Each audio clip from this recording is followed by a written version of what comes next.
Welcome to Read Between the Lines, a book podcast. I am your host, Molly Southgate, and today I'm interviewing.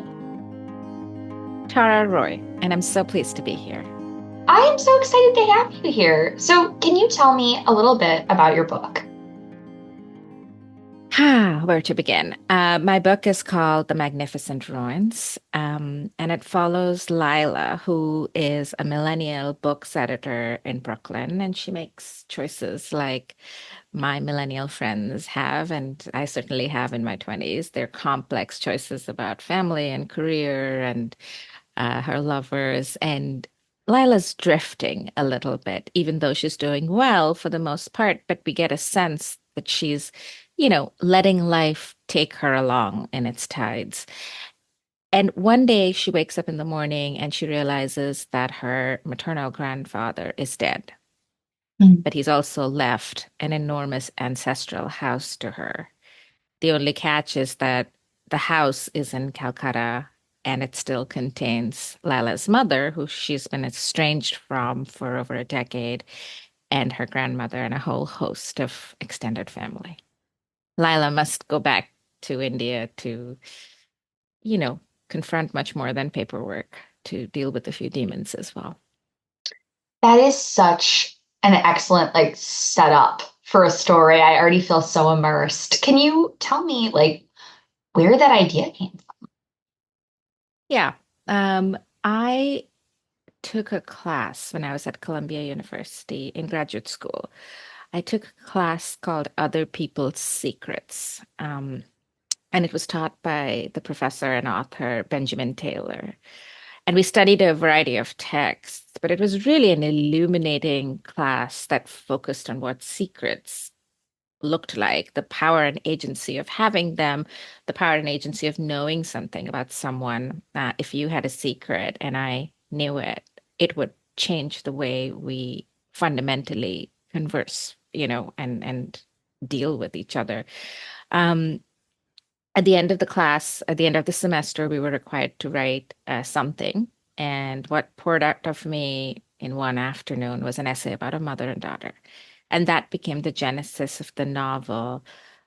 But I also, as time went by, wanted to write about the world that the novel is set in, a world that I know intimately well, those post-colonial legacy families of Bengal, the women, the secrets. These are not things that are unfamiliar to me. So I had a pretty strong sense of where I wanted to set the story that I wanted to write that would hopefully go a long way in dismantling cultures of silences around those families. That's amazing. And I love hearing about all the different places that stories can really come out of. It's interesting that it started out as an essay. At what point did you know that it was going to develop into the novel that it is? I think when I got the essay back with Benjamin Taylor's comments, he recognized something in it that then gave me fuel to start thinking about what a larger story would look like. And this was over a decade ago. I really started fiddling with it, started doing a stream of consciousness, few pages here, a few pages there. Ultimately, when it transformed into the first 50 pages, it was a rambling mess at the time. I sought out the help of my friend and fellow novelist, Sunil Yapa, who read it, was kind enough to say, hey, there's something here, but you need a structure, you know. And we talked about what that potentially could look like. And then I went away and I worked on structure. And at that point, I was fairly sure I was going to finish it, because once I had the outline, I was like, oh, yeah, this is a book. Yes. Oh, I love those moments so much as a writer when you hit that place and you're like, it's finally come together. I know that this is the project for sure. So Yeah. you've touched on it a little bit, but I'm curious. So I know that some of the book was drawn on from your experiences. How do you balance that with the fictional elements of the writing process? Yeah. I've been around those houses a lot. The I've been around those families a lot. Some of them bear resemblance to my own family. Those homes certainly bear resemblance to the home on my mother's side of the family. Um, I think the way and the relationships, right, between the women are was something that I wanted to write about and was coming from a place of having known those women, been those women, at various junctures. And I think the balance goes back to the time that Sunil was sort of like, hey, there's something here, there's a story you have to tell, but you have to give it structure. Um, and so the book then really took on its true shape when I was giving it that structure, when I was reining in what was true and amplifying what made a story work. Um, so it really becomes a different vein. You're always, I think most novelists would agree that they're always writing from a place that is true and intimate and familiar. But I think the work lies in then changing life into a narrative experience. Yes, absolutely. So, can you elaborate a little bit on the process of giving it that structure? Yeah. Um, and I did this as well for my second book, which is in the works, so to speak. I think you have, and I do think there's something slightly abstract, intangible about this, but you have the kernel, this whatever your burning desire is, and hopefully it's a flame strong enough to sustain you through the long, arduous process of writing a novel. But whatever that is, I think it's important to sort of put that down on a page and then see how fundamentally it works in the structure of a novel. My novel doesn't, I wouldn't necessarily recommend to every debut to write a long novel with various structural forms that break rules. But my novel does that, but it came from a place that I organically felt was telling that kernel truth. So I would say that I sat down and for a few months really worked on what, you know, each chapter would look like. And it started out as a broader vision of the book, which was maybe a couple of pages, and then really sort of breaking it down because my novel also has a lot of characters in it, really for instance, the family started out as, maybe 12, 14 people, and which is classically the case in big joint families in India. But then, what served the novel? It was three or four composites of all of those folks. Um, Similarly with story, really going to the places that mattered the most to me, and then making sure that had its own arc. Things like that really reveal themselves, at least for me, in the structure. I know a lot of writers just go for it, and I'm very admiring of that process, but that is not me. I love I love this idea of like trying to get closer to that truth because I think a lot of times when we think of writing a novel, you think of you have the idea over here and it's isolated and then you expand on it. And I like the idea that you're getting closer to that idea and to that spark inside. I think that's brilliant. And it's the thing that'll sustain you, right? At its core, the book is about three women and the ways in which they're bound to each other. And I think if at any point your novel is not touching that core, it's a little bit dangerous. So yeah, that is how I operate. Definitely. Yeah. So now you also have another job as a film executive. How has that shaped or affected your writing? Um Yes, I am a television executive by day. I like to think that my love of books transfers to my love of television because, one, I started in the industry at a time when, uh, the most exciting, interesting people in film and TV were making television their playground. And two, the episodic nature of TV and those arcs really, I think, do transfer nicely into novels and their chapters, right?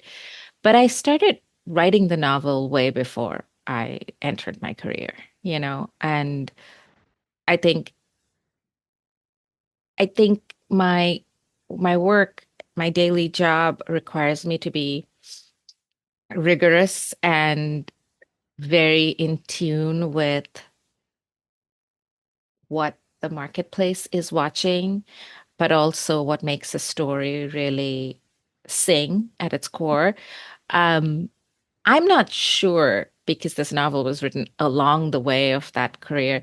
I'm not sure how much I applied to the novel, which again is a bit of a wild beast, follows very few rules. And really, if you were writing a debut, I wouldn't say make it 600 pages to start and,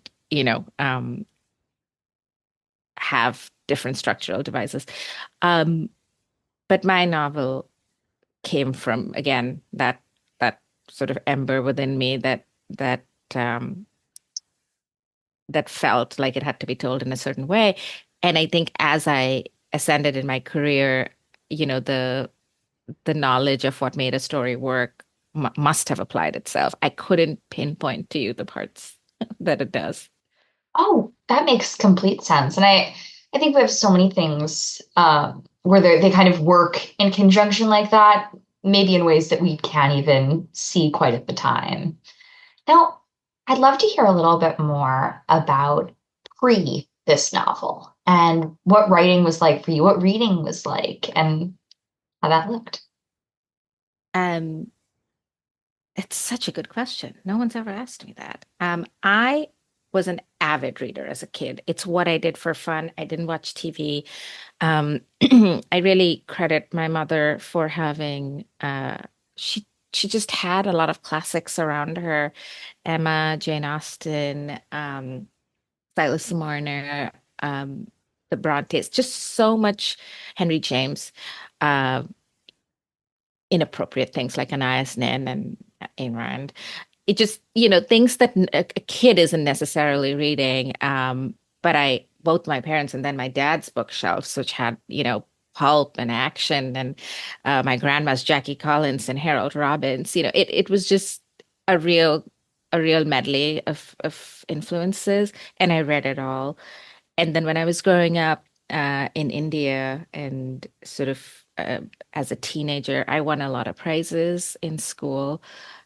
And that affirmed to me that there was this thing that I could do. And then I was editor of my school magazine that people seemed to connect with. And then I went off to college and, I wrote some plays as well, but I never thought of it as a career.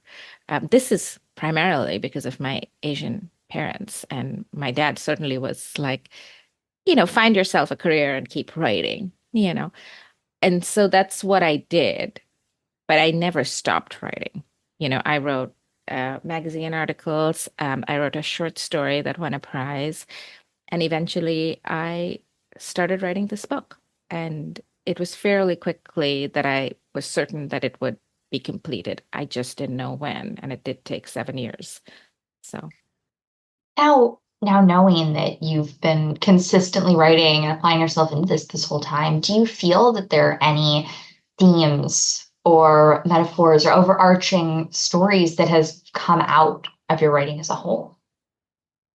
I think I'm perpetually obsessed with identity, especially the immigrant identity of calling a lot of places home and no places home. Um, Los Angeles is my home and has been for a long time. But there's a sense of belonging that I feel in India that cannot be replaced. And yet I am browner than I am anywhere else in the US amongst white people. And when I go back to India, I feel American, despite the fact that I've spent only 15 years away from India because you are categorized, you know? And so I think those themes of the way people perceive you, the way you perceive the world really, and how that conflates into identity really does occupy me. Um, I like to tell stories of people who have secrets, I think, you know, because I grew up in a culture that where secrets were the norm and where you didn't necessarily broadcast them to the public, or that's, you know, how it was framed to me, that if you came from a certain kind of family, and I think this is true of that kind of family all over the world, the inevitable little messinesses and the larger complexities, these are things that are encouraged to be behind a veil. And Mhm. I'm very preoccupied with veils in my writing.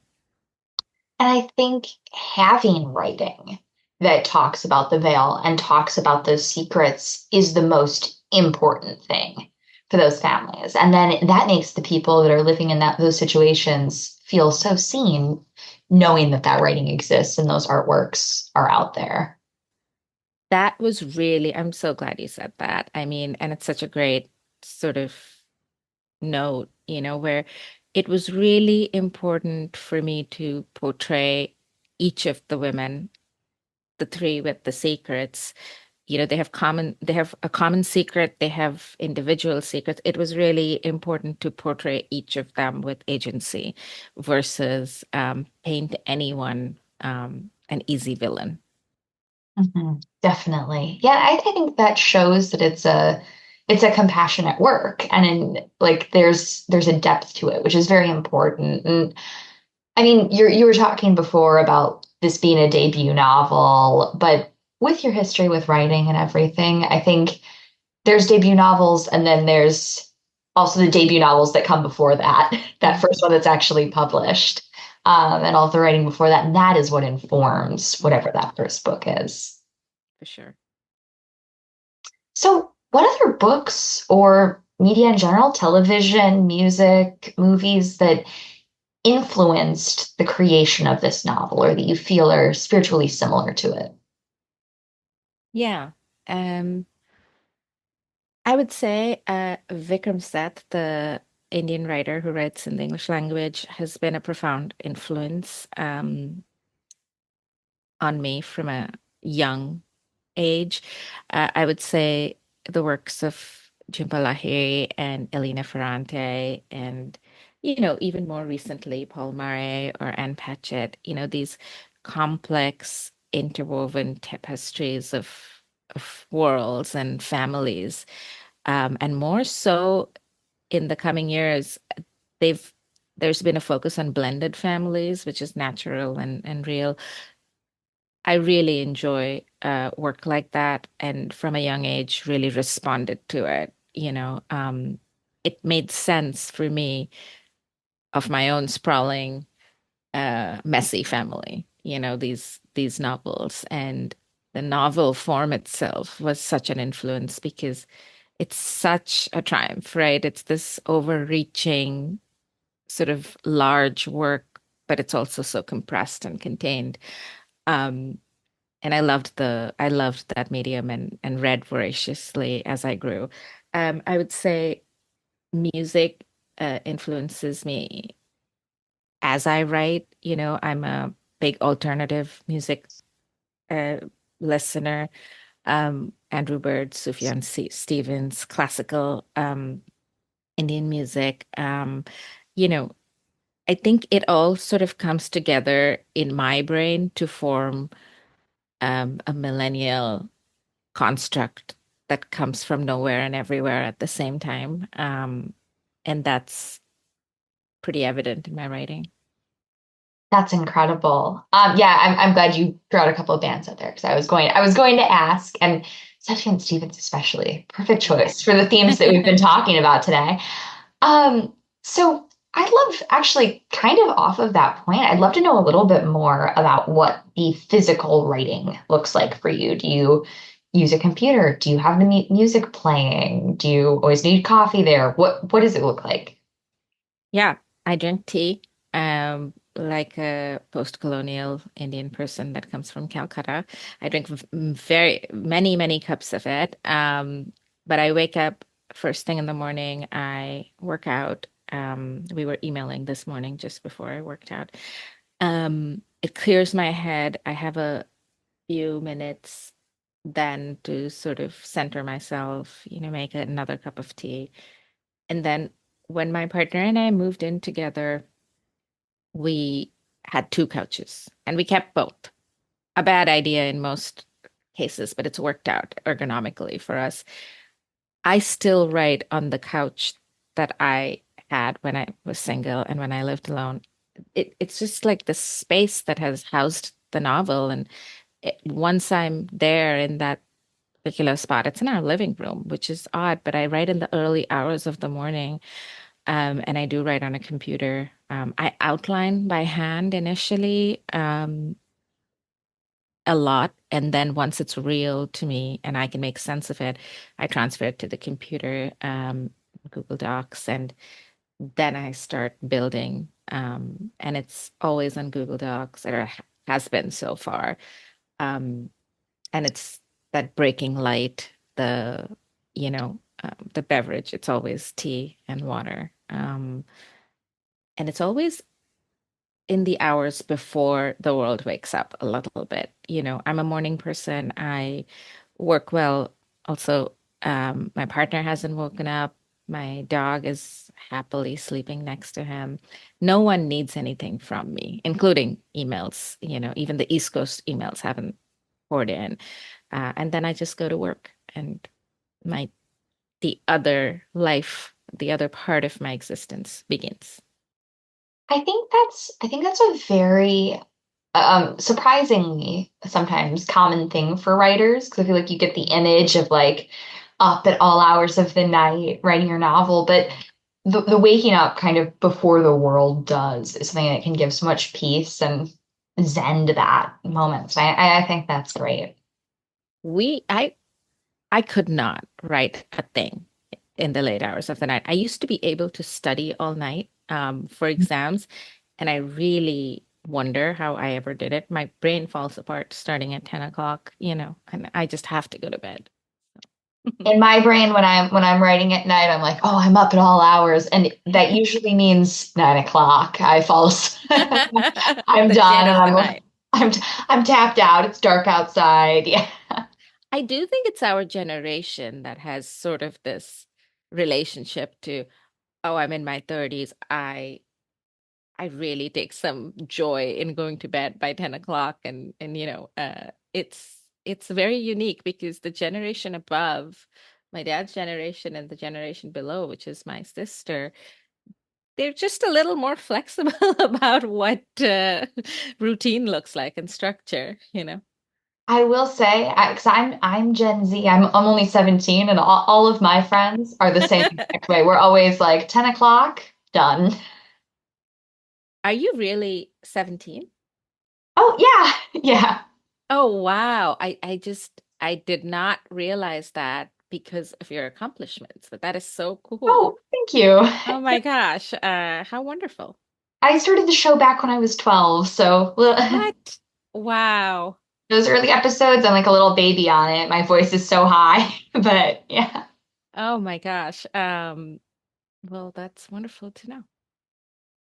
I Um, want to ask you a dozen questions about your routine actually now. oh, that's so sweet of you. I can answer those after the episode is over. So talking a little bit more about like the writing process, my next question would be, what kind of drafter are you? Because I know sometimes people go in and they like it to be so messy. And some keep it like to the like the cleanest drafts, and then they only do like one or two more for structural things, or what how does that work? Are you more of a stream of conscious writer? I will say that for this novel, the first 50 pages when they came about were fairly stream of consciousness. I didn't really know what I was working with, or the story I wanted to tell, and it was pre-outline. Um, I have a little more experience now, and so, the way I would say I work is I have the idea, and that takes on a shape. Maybe it's a page or two. And then I move to, you know, uh, chapter breakdowns. And if that works, then I move to writing. Um, I would say that by the time I was in copy edits, I might have written and rewritten 18 drafts of the novel. But that might be because I felt like I was inexperienced because, I have an editorial agent who also gives notes. So, initially readers will read, like friends and people I trust will read and I'll revise. Then my agent will read and I'll revise again. I also, when I work, I tend to revise the pages I did that week or that night or last morning. So I would say I'm a big reviser. And by the time a novel is in those final stages, I've done a lot of rewriting and reworking. Um, and then there's a point at which, I let go and there will be imperfections and mistakes and, you know, it is no longer yours after a point, and that is always interesting. Mhm. I'd love for you to elaborate on that. I think there's a point after you sell it that you really see how your vision aligns with your editor's vision for it. And I have been lucky enough to have a editor whose vision aligned very closely to mine. And you work on it and you do a few drafts, with that person. And then at one point when it starts going into copy edit and when there's other things like a cover and you start realizing that this thing is taking on a life of its own. It's leaped out of your laptop and, it is a thing in the world. And then you start seeing marketing and press. And now it hasn't come out yet, but the book is with the press, with people, with readers across the world. And it's such an interesting experience. It's my debut, so this is the first time this has happened to me. Their responses to it, their reactions, it's as though I almost have nothing to do with it because perception differs so widely amongst people. Mhm. How you're feeling about it is so different from how another person's feeling about it. So it is now its own thing. It has its own life, and it no longer is just me in this book. Now, do you read the reviews, or do you think that you will read the reviews once they come out?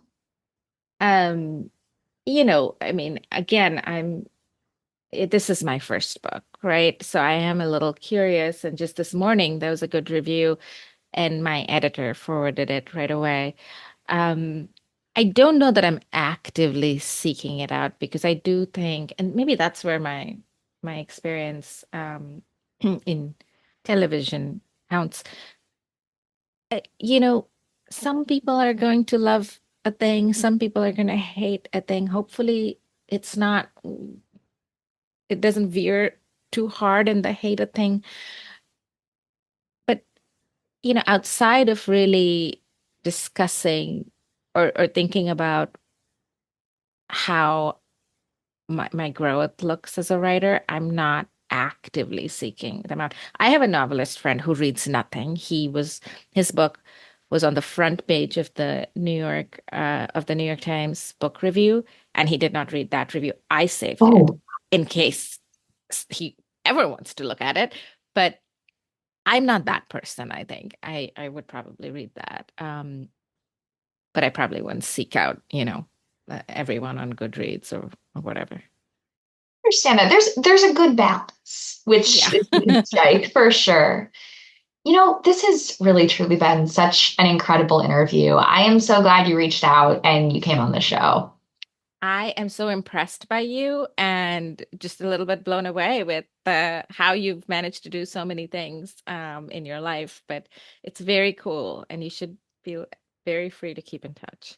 Oh, thank you. I'm feeling the same way about you. This is amazing. I just have one more question, and that is, what do you have coming up?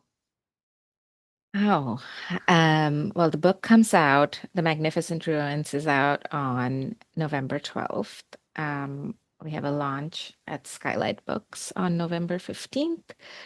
And then I go to New York to Books Are Magic, where I have a conversation on November 21st. I go to the Miami Book Fair. I'll be back in New York in February. So you can go to my website or my Instagram and um, just sort of catch up on those events. I also have a second book that's in the works. Uh, that I've just finished and it's making its way to various people. So I'm excited about what's to come. That is so exciting. Good luck with the launch and everything coming up. For Read Between Thanks. the Lines, my name is Molly Southgate. I'm Tara Roy. Let's end this the way all great stories end. Happily ever after. The end. Thank you for listening to Read Between the Lines, a book podcast. You can follow the show on Instagram and Facebook at Read Between the Lines Podcast and on Twitter at RBTL Podcast. Make sure to follow the authors who I've been talking to hear all about their upcoming projects, and also because they're cool people.